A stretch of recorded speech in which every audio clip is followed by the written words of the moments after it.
you guys. Yeah, so Michelle, we want you and Courtney to talk about what you guys have been drinking, smoking in that Central Valley, because you guys are smoking hot. Oh, well, that goes without saying. I just had a really smoking hot conversation. All right, let's hear about it. Who's on it? Just us? Can't see. No, it's the whole team meeting. We had our wires crossed. Megan's away, vacationing in Belize, and Russell was on the schedule but didn't realize it. So we're pulling an audible, and we're starting with the star attraction, you and Michelle. So come on, deliver. Tell us. I mean, first of all, you guys, how we're supposed to build for events, and of course, we always look to Clark as setting the example for that. Yeah. But how many people do you guys have confirmed for Cabo? We're at 20. Right around 20. Right around 20. It's still quite a few guys out. I'm just hoping we can get rooms. I just invited another guy from San Diego. So he says if his wife lets him go, he'll go. Good. By the way, they had shut down the rooms, and then I know that we grabbed a couple more last week, because I know that Miriam was trying to get a room. She couldn't. And then James texted me and said, hey, I think we opened up another block, and they had. So Miriam was able to get a room. As of when? A few days ago. Okay, good. Because when we last looked, we didn't see any either. So we were a little worried. Jerry Ann looked this morning and she just said, yep, you were right. I should have booked it earlier. It's all booked out. What if we call the hotel directly? You just don't get the discount? Did the hotel have rooms? Okay. Yep. I would try that. And also, I would say almost always, like Matthew, tell Jerry Ann that there's almost always the ability to get in at the last second because somebody isn't able to make it, or somebody bought an extra ticket that they weren't able to place with a recruit. But anyway, Michelle, why don't you, of course, we're impressed that you guys have 20 people registered for Build. That's just crazy. How did you do that? What is your special sauce here? What's going on? Well, we learned our lesson from last year when we showed up with no guests. So there's that don't repeat. We didn't get the memo. We got the memo to become the state of Jackie. So we're going to be the state of now in Cabo this year. So that would be the answer to that. Competition. Yeah. Well, what Michelle and Courtney are referring to is that when you go to these events, you feel such a sense of like, wow, this is just remarkable, the quality of professionals that are in this company and the contributions that they make. I've never really been in something like this before, where you have an entire nation of agents that are all in one company. We all own stock in the same company. So even if we're not in the same lines, like we're not in the same line as Clark, for example, but he and I do favors for each other all the time. One, because we're friends, but two, because we're shareholders in the same company. It is so cool. Okay, so you went last year. You were impressed with what you saw, but you had no guests. And what really sucks is when you go to these events, and the thing of it is, if you're going to the event, you're usually already pretty bought in, and then you're just kind of pissed at yourself for not having guests there, right? Well, that was the experience. And our team, we knew our team would have loved it, loved the speaker, got so much out of it. And we're like, dang it. You can't convey how great it is when you're not there. So This time we have a huge group of our organization coming. We've been inviting everyone since basically after EXPCon, we switched gears to invite them to Cabo, which is our favorite event that we've all been to. Yeah. Also, a major win is getting Gina Kirschenheiter on the speaker panel. So that was a small feat. So I think, having people there, having someone in our downline on the panel, or not even on the panel, on the speakers list is a win.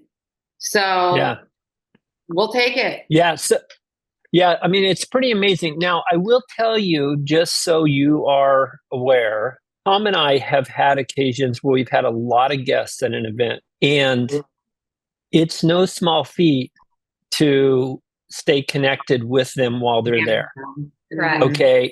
And so what I would do if I were you is I would schedule as many breakfast, lunch, and dinners with each of them with different people right now before people get booked up. Yep.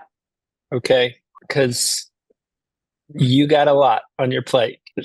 You might need a vacation after the vacation. But your organization's going to blow up. We're made for this. We gotta like just also manage Travis and Gina. There's that too. So we know we got it. I mean, all right.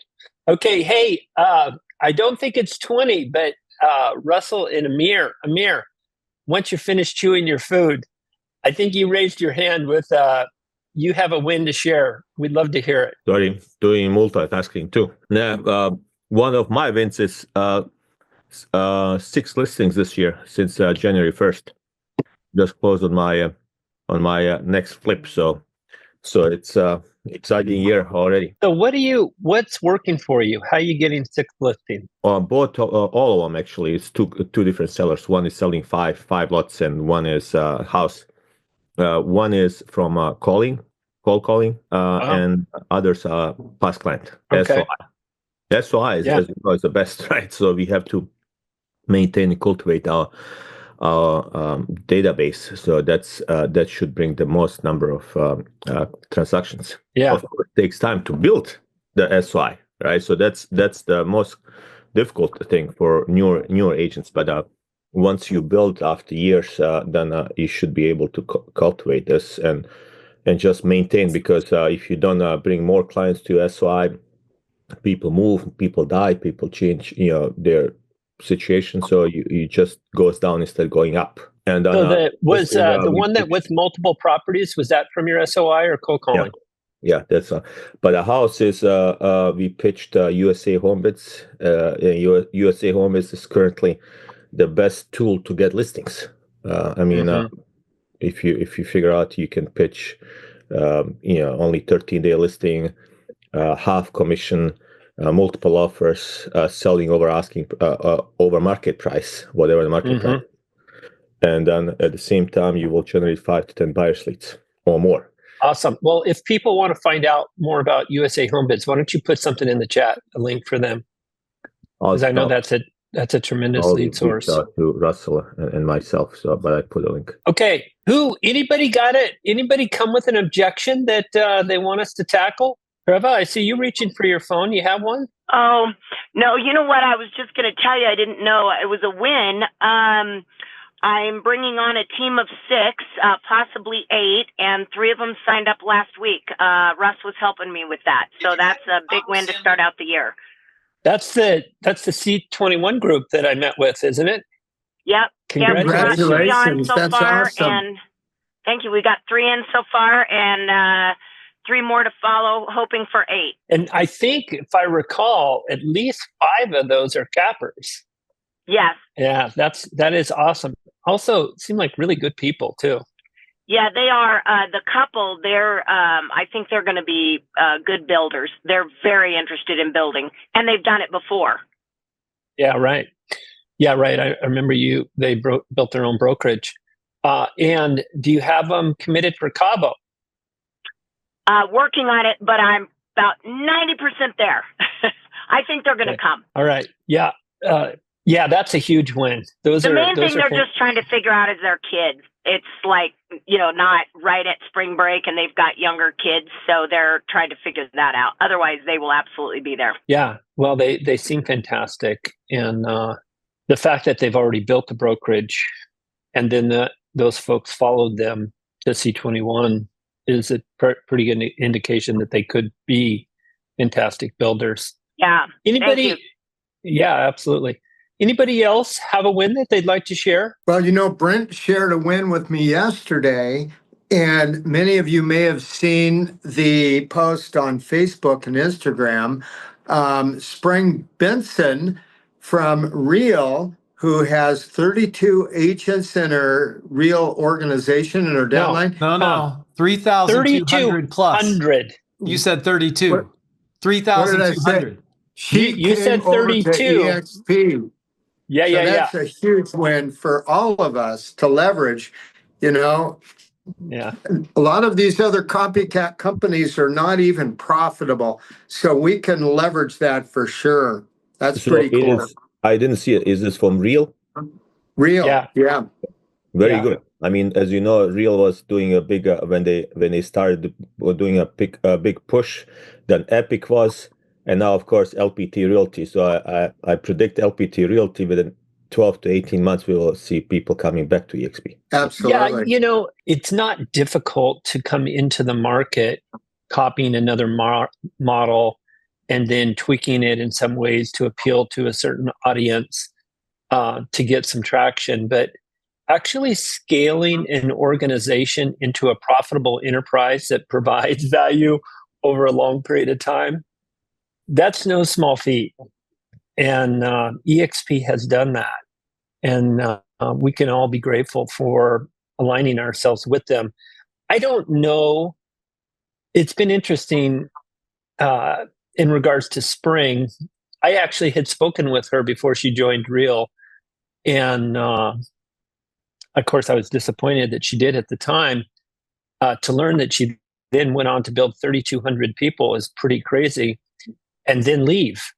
And so I suspect I have heard for a long time, Russell and I have talked about this, that when you look, because they're a publicly traded company, you can look and you can get things like their head count and so forth. And their infrastructure is very, very thin. So I don't know if that was the issue, but for somebody to have an organization of over 3,000 agents and then leave, I can't imagine that it was a small thing. Her comments publicly on social have been, she's keeping it pretty clean.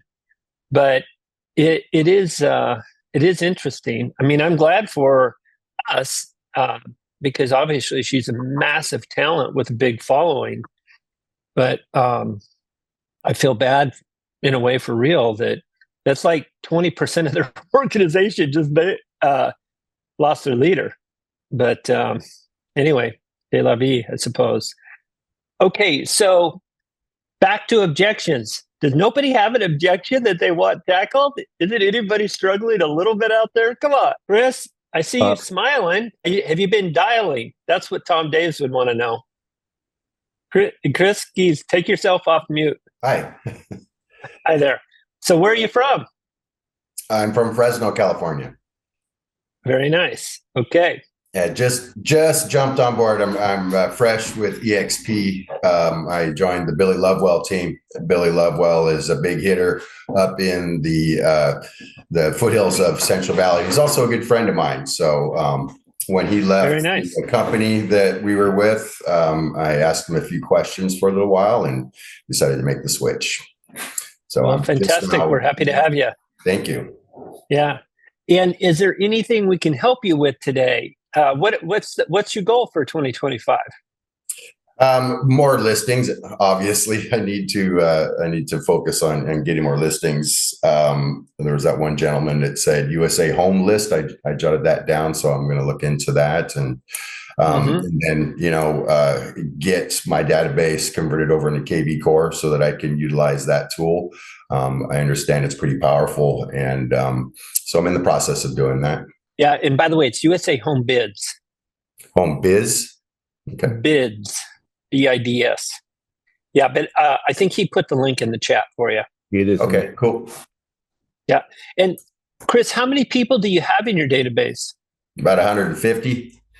Okay, that's pretty good. And how long have you been in the biz? Licensed since 2004. Okay. And how do you communicate with your sphere of influence? I mean, those 150. Mostly by phone calls and mailers and emails. Okay. Well, that's good. That's awesome. Do you have an aspiration to get that database up to a particular number?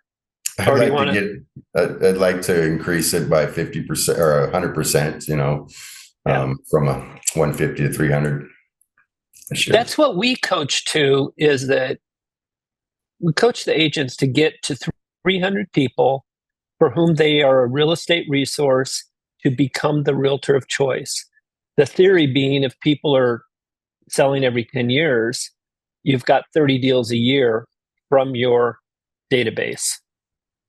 Now, today, because of the interest rate and affordability environment that we have and have had, the transfer rate's a little less than 10%.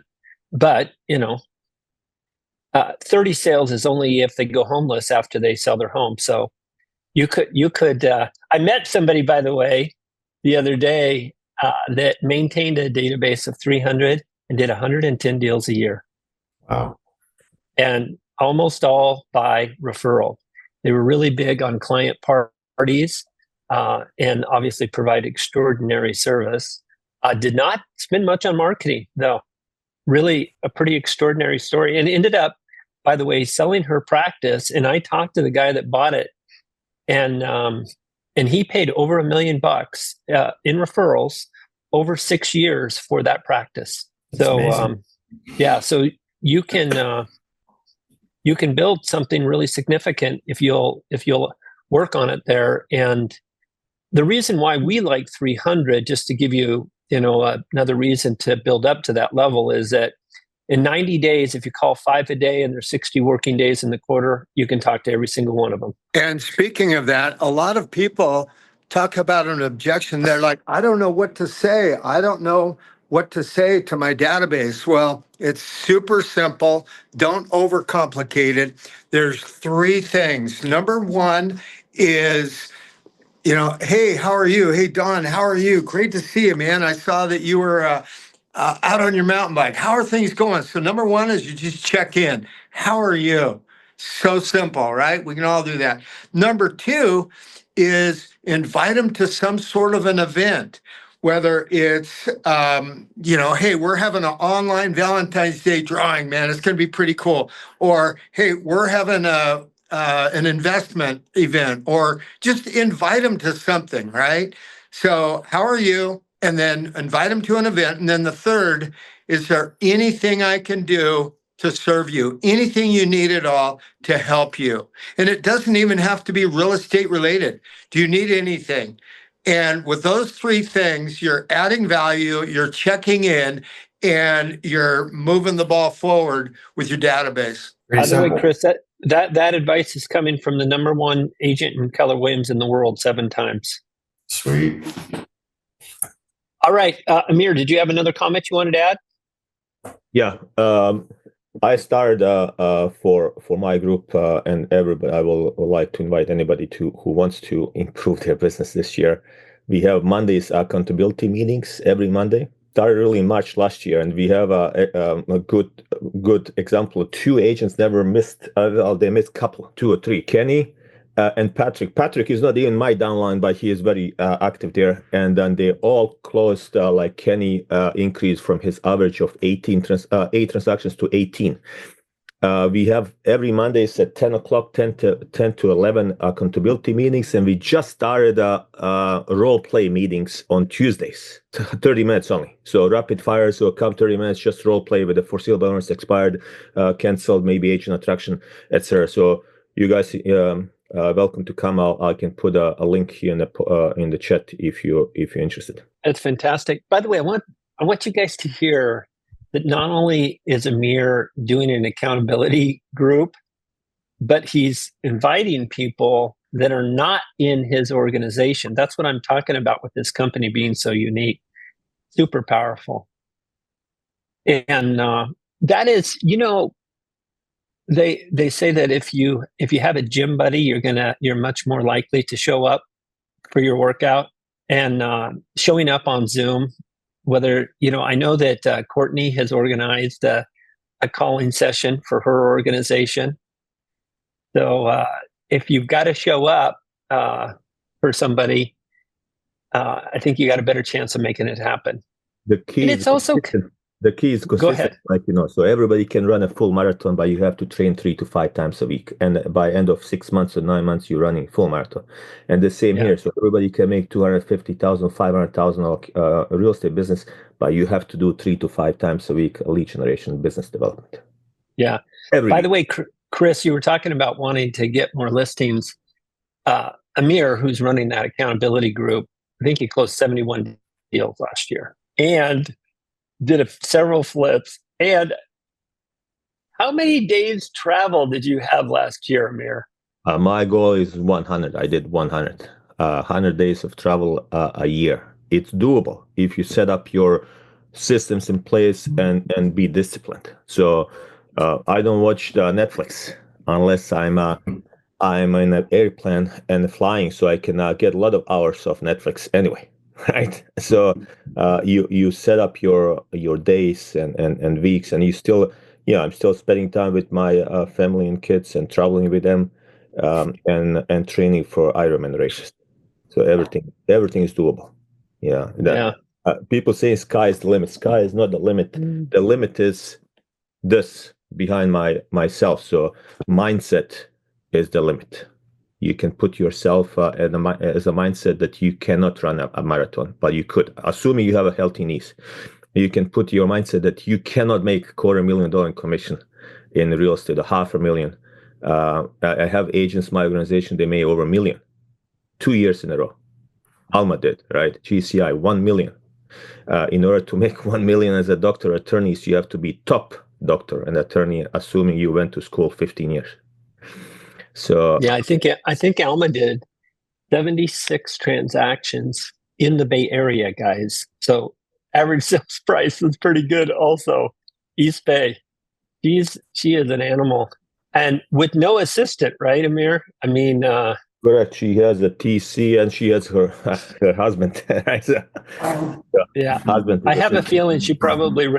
Well, I know she does a lot of mailing and open houses also, but I mean, nothing fancy, just tremendous work ethic, and gets it done. Followed my instructions, and of course she now perfected it. So I developed 23 lead generation systems, but she mostly started with open houses, but those mega open houses and mailings. But mailing, she started with 500 letters a month, and for a long time she was sending 3,000 to 5,000. I just talked to her; she's sending 20,000 letters. 20,000 letters. Well, if you're making $1 million a year, you can afford that.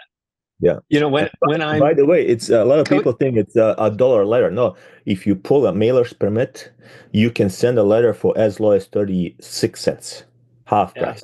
So your money, your marketing money goes long ways. Yeah. If you're going to, we talked about how calling is being more prohibited in this day and age, and how mailing could be a real solution to that. Just start where you can start. When I'm coaching somebody on geographic farming, I usually have them start with 250 pieces a month. And then if you just increase by 250 every 90 days, in 5 years, you'll be at 5,000. And that's enough to support a $250,000 a year business. All right, you guys. Anybody else have a win that they want to share? I actually have to sneak out of here because I've got to run to another appointment. But I'd love to end on a positive note. Anybody else got something they want to share that will inspire the crowd today? Well, I'll jump in. So go ahead. Was someone else going to jump in? Okay. So I've got 6 steps for doing more in a changing market. And so number 1 is, obviously the market is changing. It's always changing. But these are the 6 things, the 6 steps. Number 1 is foster a positive mindset. Amir was talking about that a minute ago. Hey, I'm not talking about putting on a rose pair of glasses and stuff, but you have to be optimistic with the current situation. And this is really the foundation, which is your ability to grow more. Foster that positive mindset with possibilities. Number 2 is continually play offense.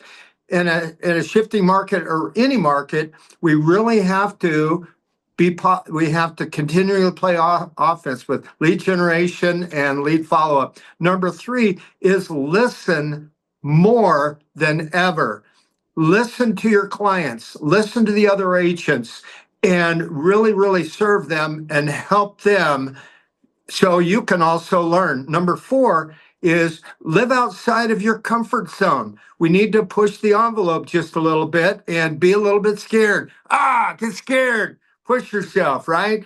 And then number 5 is focus on what you can control. So many things that we can't control, but what can you control? And choose to focus on those. And then number 6 is live with certainty in these uncertain times.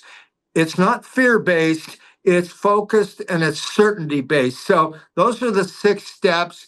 That's what I wanted to share with you all. Don, do you have anything else before we wrap it up here today? Well, I want to just echo one of your comments. The thing is when there have been occasions when I have come across tough times, and that thing about mindset that Amir and you both have spoken to is something that I really keep in mind. And when I'm feeling really pressed, when I feel like many of my options have been closed on me, the question that I ask myself is, what can I do? And I've never not been able to come up with something. It might be small, it might be big, but there's always something that you can do. And so that's what I encourage you guys to do, is to have that positive mindset towards your business, your life, and just ask yourself, okay, well, what can I do today to make it better? I know it's tough. I like Tom. Go ahead, Amir. Always play offense. You never can win a chess game playing defense. Remember that. That's right. right. And by the way, do not challenge Amir to a chess game if you're interested in winning.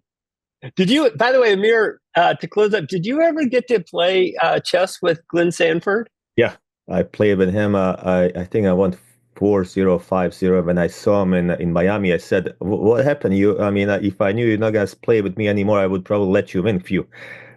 he was making an excuse he couldn't play because it was too busy. But yeah, that was fun. I think a 4-0, 5-0, I forgot. Yeah. That's so good. All right, you guys. Okay. Y'all got your inspiration. Time to put in the perspiration. We've got an amazing opportunity in front of us. Next Wednesday, we've got a kick-ass leader that's going to share. So have a great day, y'all. Thanks. See ya.